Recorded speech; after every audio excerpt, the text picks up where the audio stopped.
Let's continue on CSS positioning and floats. CSS float. CSS में हमें एक और चीज़ हमें प्रॉपर्टी मिलती है, दैट इज कॉल्ड फ्लोट. हम एक फ्लोट को यूज़ करते हैं किसी भी एलिमेंट को राइट या लेफ्ट पे मूव करने के लिए, उसको स्लाइड करने के लिए, उसको पुश करने के लिए. हमेशा फ्लोट जो है वो यूज़ किया जाता है नॉर्मल केसेस में जब हमें किसी एक एलिमेंट को दूसरे एलिमेंट के साथ अटैच करना हो. ये नॉर्मल हम केसेस में हम या तो लेआउट्स के लिए यूज़ करते हैं या जब हमें इमेज के साथ टेक्स्ट को दिखाना होता है. फ्लोट जो होता है, जो फ्लोटेड एलिमेंट होता है, वो या तो सिर्फ लेफ्ट राइट मूव होता है या left. It is not use for top और बॉटम पे मूव करने के लिए नहीं होता ये. इसी तरह हमारे पास जो है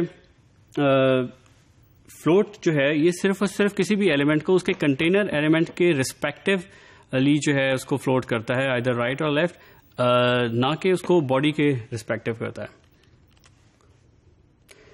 हम हमेशा जो फ्लोट को यूज जब करते हैं तो जो भी उसका बिल्कुल नेक्स्ट उसका जो एलिमेंट होता है वो हमेशा इफेक्ट होता है प्रीवियसली फ्लोटेड एलिमेंट के साथ.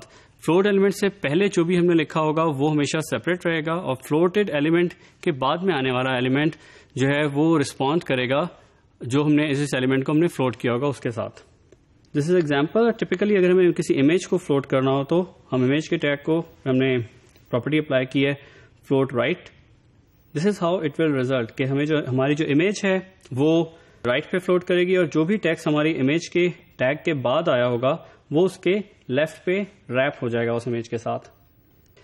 हम मल्टीपल एलिमेंट्स को भी फ्लोट कर सकते हैं इसी तरह से कि हम अगर चाहते हैं कि मल्टीपल एलिमेंट्स जो हैं उसकी अपने जो भी विड्थ उसकी डायमेंशंस हो उसके साथ जो भी नेक्स्ट एलिमेंट आए अगर स्पेस अवेलेबल हो तो वो उसके साथ एडजेसेंट स्पेस ऑक्यूपाई करता जाए.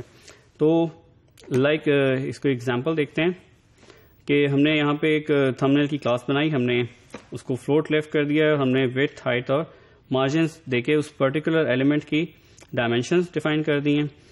अब जितने भी हम थंबनेल्स के जितने भी एलिमेंट हम डालेंगे वो फ्लोट करते जाएंगे लेफ्ट की तरफ depending upon the space available. तो this is how it will show कि जितनी भी हमारे पास इमेजेस आ रही हैं वो एक दूसरे के साथ फ्लोट लेफ्ट करती जाएंगी. अगर इन केस अगर हम इस ब्राउजर का साइज छोटा करेंगे तो वो according to the size of browser अपने आप को खुद एडजस्ट करेंगी. रिमेंबर कि जब हम फ्लोट कर रहे होते हैं किसी भी एलिमेंट को फ्लोट जो हम लगाते हैं तो उसके बाद वाला एलिमेंट उस इफेक्ट होता है उस फ्लोटिंग एलिमेंट से. लेकिन इन केस अगर हम चाहें कि उसके इफेक्ट ना हो, हमने मल्टीपल एलिमेंट्स फ्लोट किए, उसके बाद जो नेक्स्ट एलिमेंट है हम चाहते हैं कि वो एलिमेंट इफेक्ट ना हो, तो फिर हमें हमेशा जो फ्लोट को हमें प्रॉपर्टी होती है क्लियर की, हम क्लियर कर देते हैं पाथ्स को कि जो भी हमारा नेक्स्ट एलिमेंट है उसके लिए उसको बताते हैं कि वो आइदर राइट या लेफ्ट या दोनों साइड से क्लियर है. यानी अगर हम क्लियर करते हैं तो उससे पिछला एलिमेंट जो फ्लोट हो रहा था उसका कोई इफेक्ट नहीं आता उस पर. फॉर एग्जाम्पल यहाँ हमने टेक्स्ट लाइन में क्लियर बोथ साइड्स किया है, तो अगर हम इसमें यहाँ पे देखें तो दिस इज ये वो टेक्स्ट एलिमेंट है जो कि फ्लो क्लियर बोथ के साथ यूज हुआ है. तो इससे आगे जितनी स्पेस है ये सारी की सारी कोई इफेक्ट नहीं करेगा. ये पिछला जो लास्ट फ्लोटिंग एलिमेंट था इसने इफेक्ट नहीं डाला इस पर्टिकुलर एलिमेंट पे, और उसके बाद जब कोई और एलिमेंट अगर आया वो अगर फ्लोट करता रहेगा तो वो यूजुअल जिस तरह से स्टैंडर्ड है उसी तरीके से वो फ्लोट करता रहेगा. So that's all about positioning and floats, how we use it in CSS.